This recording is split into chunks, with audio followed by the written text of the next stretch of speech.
Senator Win Gatchalian, Senator Risa Hontiveros at Senator Loren Ligarda malugod na tinanggap ang pagban ni Pangulong Bongbong Marcos sa lahat ng POGO operations sa ating bansa. Silent Senator na si Lito Lapid kulang na lang pagtawanan at asarin ng mga senador sa naging desisyon ng Pangulo. Pero bago ang lahat, please do subscribe to my YouTube channel for more updates. Isang malaking kawalan para kay Senator Lito Lapid na tuluyang iban ang mga POGO dahil mas kumikita siya dito sa iligal na pamamaraan. Magugunitang sinabi pa ni Lapid na hindi siya pabor sa pag-total ban sa mga POGO, lalo na kung may permit umano ang mga ito. Pero sa isang iglap ay bigla na lang pinaban lahat ni Pangulong Bongbong Marcos ang lahat ng POGO operations na siyang nagpaguho sa mundo ni Lito Lapid. Isang malaking kabastusan para sa mga katulad ni Senator Win Gatchalian, Senator Risa Hontiveros at Senator Loren Ligarda na pigilan ni Lito Lapid ang pagban ng mga POGO dahil sila mismo na matitinong senador ay pilit na nilalaban ito sapagkat ito ang gateway upang makapasok ang mga kriminalidad sa ating bansa. Iyon pa nga sa balita, Senators welcome PBBM's POGO ban order. Senators on Monday lauded President Ferdinand Marcos Jr. on his decisive actions against Philippine offshore gaming operators or PAGCOR that have been linked to various crimes across the country. In an ambush interview, Senator Loren Ligarda congratulated the President for what she described as a very comprehensive State of the Nation address. It was very comprehensive, especially his statement on the West Philippine Sea, the banning of POGOs, and of course, the contribution of overseas Filipino workers. Ligarda told reporters in an ambush interview a few minutes after Marcos' third SONA concluded. Much work to be done to be able to accomplish everything the President has said. I congratulate him for his hard work, she added. Senators Risa Hontiveros and Win Gatchalian viewed the total ban on POGO as a huge feat, not only for the Senate but also for the public. This is a huge victory for the entire country, Hontiveros said in a statement. As the chairperson of the Senate Committee on Women who lead the investigation into the crimes associated with POGOs, I cannot overstate the joy and the relief brought by the ban on POGOs in the country. For his part, Gatchalian also thanked that the President for heeding the call of the public to ban POGOs in the country. That is the policy pronouncement of our President. I shook his hand tightly earlier and he said to me, I am listening. I hear you. It goes to show that our President is listening and hearing the sentiments of the people, he said in an ambush interview. End quote. Are you happy with the declaration of the President? Finally, parang nagbunga yung mga investigasyon natin sa Senado. Pati yung Presidente kumbinsido. Talagang masayang-masaya. Masaya para sa bansa at masaya para sa ating lahat. Dahil nga bad na ang POGO sa atin starting yesterday. Kasi sabi nga ni Presidente, effective immediately. At dapat umpisahan na natin yung pagbabalik ng katahimikan at kaayusan sa ating bansa. Dahil talaga itong last few years, nagulo tayo nagulantang tayo dahil dito sa mga nakita nating krimen na ginagawa dito sa mga POGO hubs. Anong ibig kayang sabihin ng Presidente na simula ngayong araw, ban na yung POGO, but it will take until the end of the year to wind down their operation? Paano ibig sabihin nun? So, ang interpretation ko doon ay as a policy, banned na ang Pogo. So ibig sabihin hindi na pwedeng tumanggap ng mga bagong applications sa mga Pogo. Yung existing applications naman kanselado na, pero bibigyan sila hanggang katapusan ng taon para i-wind down o isarado na yung kanilang operasyon. Dahil aminado tayo na meron rin tayong 20,000 na mga kababayan na nagtatrabaho sa mga Pogo. Kailangan din natin hanapan sila ng kapalit na trabaho. Yung another 25,000 na mga foreigners, kakanselahin na rin yung kanilang mga working visa at babalik na sila sa kanilang mga home countries. So yan ay kailangan din ng oras, no, para magawa yung mga yan. Linawin natin, Senator, dapat we are in the same page as the President. Ano po? Kasi parang yung counterpart po ninyo sa House, si Congressman Joey Salceda, parang ang sinasabi naman niya is parang baka tinutuko yung illegal na Pogo. Kasi 43 billion, may sinabi siyang ganun na billion na ang katumbas niyan ganito. Kaya parang nagdadalawang isip din tuloy ako kung ano ibig sabihin ng Presidente sa kanyang pronouncement. Very clear si Presidente, walang room for error. Sinabi niya, effective immediately, all Pogos are banned. No, hindi naman niya sinabi kung illegal Pogo or yung tinatawag nating or tinatawag ng PAGCOR na legal Pogo. Yung IGL. Oo, hindi niya dinistinguish, hindi niya hiniwala yung legal at illegal. All Pogo are banned. At matibay yun kasi nga inelaborate niya pinaliwanag niya kung bakit may mga krimen na nangyayari, pagwawalang bahala o pagwawalang respeto sa ating batas, pagwawalang bahala sa ating mga proseso. Lininaw niya, no? Very clear kung bakit niya binanto. At nung nakakaano nga kasi linapitan ko siya after the SONA at nagkamayan kami. At natatanda ko, mahigpit kami nagkamayan at sabi niya, banda ang Pogo at nakikinig ako sa inyo, sabi niya. So, talagang nakita natin yung ating Pangulo nakikinig sa boses ng taong bayan. In fact, yun nga yung kanyang entry, no, na malinaw yung sigaw ng taong bayan tungkol sa Pogo. Opo, isa na lang sir, bago kayo pasa kay Doris, ano po. So, yung House Ways and Means Committee Chairman sa katotohanan ni Congressman Salceda, parang worried siya sa mawawalang 43 or 40 billion something. Kayo ba sa Senado, nagwo-worry ka ba sa mawawalang kita ng pamahalaan dahil sa pagbaban sa Pogo? Dalawang bagay, Alvin, no? Explain ko mabuti yung sinabi ni Kong Joey dahil alam ko yung sinasabi niya. Ang internet gaming kasi may dalawang klase. Yung kumukuha ng taya dito sa Pilipinas at yung kumukuha ng taya sa labas ng Pilipinas. Ito yung Pogo. Ngayon, yung kumukuha ng taya dito sa loob ng Pilipinas, ang kita niyan almost mga 30 billion pesos para sa PAGCOR. Yung kumukuha ng taya sa labas ng Pilipinas, ito yung Pogo, ang kita niya sa PAGCOR, mga 5 billion pesos. Pero kung dinagdag mo yung kita ng BIR, lumalabas siya mga around 15 billion pesos.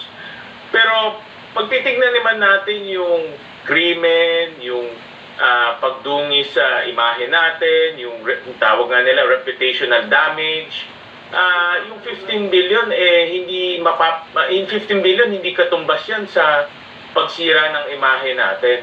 At pag titignan natin rin yung kabuuan ng kita ng gobyerno, yung 15 billion wala pang 0.5% ng total na kita ng gobyerno. Napakaliit. Ibig sabihin, mawawala yung Pogo na hindi natin mararamdaman yan dahil maliit lang yung kita sa atin.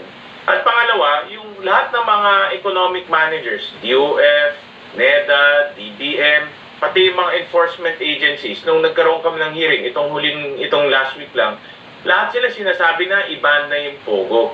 At malinaw yan sa mga enforcement agencies natin, pati na rin ang mga economic managers natin.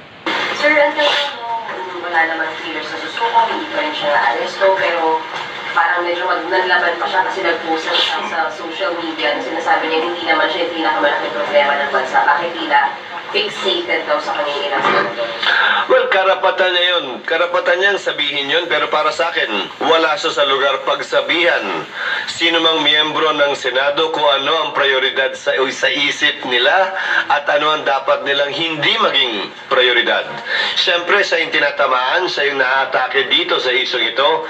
Siyempre, unawain natin, pagtatanggol niya palagi yung sarili niya.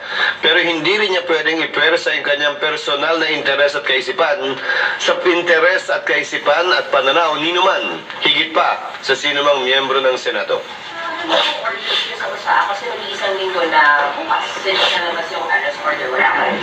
Well, nung nakaraang mga araw pa na makipag-coordinate na sa NBI, makipag-coordinate sa Philippine National Police, alalahanin ninyo, ang OSAA ay hindi naman mga polis at investigador. Ang Sergeant at Arms ay binubuo ng mga individual na hindi naman nagsanay kaugnay sa pag-imbestiga at pag-track ng mga hinahanap ng Senado man o ng batas. Kaya ang tanging armas na gamit nila ay koordinasyon sa law enforcement agencies. Pero hindi naman nag-iisa si Alex Go kaugnay sa warrant of arrest na inisyo ng Senado. May mga outstanding warrant nga na inisyo ng korte na mismo na hindi pa nga napapatupad din ng NBI man o ng PNP. So, isa lamang siguro ito sa listahan ng dapat trabuhin pa ng PNP, NBI at ibang law enforcement agencies natin. At hindi tayo nagkukulang sa pagpapaalala sa kanila kaugnay ng trabahong dapat nilang gampanan. Pero nung commentator na parang wala talagang balak sumuko or magpa-aresto si Alice Go, may dapat ba siyang ikatakot? Well, may prinsipyo sa batas na flight is evidence of guilt. Ang kawalan ng kagustuhang sumuko at voluntaryong magpakita at sumagot sa mga simpleng katanungan, bagaman hindi sa pinapwersang umamin, ay pagpapakita na marahil ay may tinatago siya, may iniiwasan siya, at meron siyang mga katanungan na ayaw sagutin o harapin. Alalahanin ninyo, hindi ito warrant of arrest para sa ikulong at parusahan kaugnay sa isang ginawang krimen. Ito'y warrant of arrest para tiyakin ang kanyang pagdalo sa pagdinig at sagutin ang mga katanungang ipupukol sa kanya ng mga miyembro ng Senado habang ginagala yung kanyang karapatan na i-invoke yung kanyang Bill of Rights kaugnay sa right against self-incrimination and right to remain silent. Sir, can you share yung view ko ni Senator Wayne na may possibility na nakalabas na si Alice Go ng bansa using her Chinese passport? Well, hindi ako magugulat, pero dagdag kapabayaan na naman yan kung sakasakali sa Bureau of Immigration kung nangyari nga yan. Bagaman walang hold departure order pa sa ngayon na iniisyo ang korte laban sa kanya, siguro naman dapat may impormasyon ang ating Bureau of Immigration kung siya nga ba'y nakalabas na ng bansa gamit man ang kanyang Philippine o ang kanyang Chinese passport. Pagpapakita yan, hindi lamang ng kapabayaan, kundi negligence kung sakasakali ng ating Bureau of Immigration. Sugpo na... Sorry, nang Bicol ako. Galing na ako bigla. Dagdagan ko na rin. Sa Bicol kasi sugpon eh. Dagdagan ko na rin. Itong mga investigasyon sa Pogo pinapakita ang tila kapalpakan ng ilang mga ahensya ng pamahalaan. Pangunahin na dyan, nabanggit ko na nitong nagdaang araw, ang Philippine Statistics Authority. Paano nga ba nakakapagpaproduce ng mga birth certificate na hindi naman pala totoo ang mga nakalagay doon? Importante at mahalaga to. Dahil ang ating government ID, ang ating passport, nakabase lahat yan sa birth certificate. Kung hindi pa rin natin pwedeng pagkatiwalaan ng birth certificate, paano na yung ibang mga government identification cards na ini-issue natin? Dapat malinis yan, matanggal kung anumang sindikato meron dyan, at tiyakin na may check and balance tayo sa PSA. Sa panahon ng AI, walang dahilan para hindi pa nila matuntun at mapigilan anumang uri ng pamimeke sa loob ng ahensya nila mismo. At ang pangalawa ay ang Bureau of Immigration and Deportation. Bakit? Sa dinami-dami ng illegal na pogo na na-raid, karamihan ng mga nauhuling Chinese nationals na nandun ay illegal aliens na. Pumasok bilang mga turista, walang hawak na work permit, meron man ay nag-expire na, bakit tila wala silang kaalam-alam o ginagawa kaugnay nito? At kung hindi pa i-raid yung illegal na pogo, hindi pa nila malalaman na may ganun. Maganda rin malaman mula sa Bureau of Immigration and Deportation, ilan nga ba yan? Ilan nga ba ang iniisuhan nila ng work permit kung sakasakali? At panghuli, magandang tingnan na rin yung tila disjoint sa pagitan ng DFA at ng Bureau of Immigration. Sa sistema natin ngayon kasi, ang visa ay iniisyu ng iba't ibang konsulado sa iba't ibang bansa sa mundo. Hindi naman Bureau of Immigration na nag-i-issue yan. Walang karapatan mag-issue ng work permit ang DFA sa pagkakaalam ko. So lahat ng ini-issue nilang visa sa iba't ibang konsulado, sa iba't ibang parte ng bansa, kabilang na ang China, ay puro tourist visa. Bagaman ang intensyon ay magtrabaho dito. At ang ginagawa ay nagpapakonvert na lamang ng visa dito sa pamamagitan ng BID. Pag hindi nila ginawa yon, apparently there is no information sharing between the DFA and the BID with respect to the number of visas they've issued and how long the visa is for each and every individual that they issue a visa in favor of in that particular jurisdiction or consulate. At kulang ang ahente naman ng BID para naman i-monitor yung milyon na dayuhan na inisyuhan ng visa ng pamahalaan. Idugtong ko na. Dahil puro tourist visa ang ini-issue ng pamahalaan sa iba't ibang konsulado, tama pa ba at accurate pa ba yung data natin sa Department of Tourism? Dahil syempre, ang basehan nila yung visa ang ini-issue. Kung ang intensyon naman pala nung ini-issue ng tourist visa ay magtrabaho, dapat ba natin ihiwalay yung tourist arrivals na binibilang natin at yung mga magtatrabaho dito na ini-issue at nagpa-convert ng working visa para mas accurate, para naman mas tama, mas angkop yung datos natin at na mas kumpleto rin ang pagpaplano natin. Sorry kung mahaba. Sir, pa-clarify lang. Sir, ang intindi namin, sabi ni Senator Lisa, kapag naglabas ng arrest order, matitrigger na yung paglabas ng HTO. But he said wala pa rin HTO until now. Ano? Sa nila?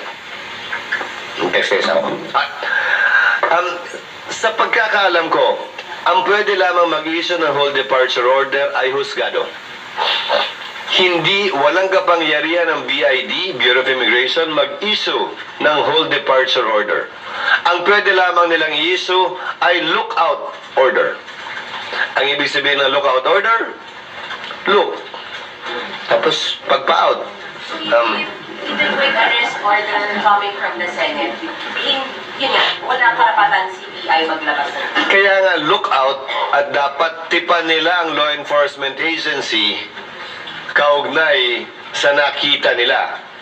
Pwedeng i-delay yung kanyang departure dahil nga may mga question at tanong at mabigyan sana sila ng sapat na oras na makipag-coordinate sa law enforcement agencies para ma-effect yung warrant of arrest. But that is not the equivalent of a whole departure order that will literally authorize the Bureau of Immigration not to allow the departure of a passenger. Ngayon, ang magandang tanong, bakit pa makakaalis yung may lookout order samantalang yung walang lookout order na pinrofiling lamang nila, pwede nilang i-offload? Hindi ko alam ang sagot sa tanong na yun.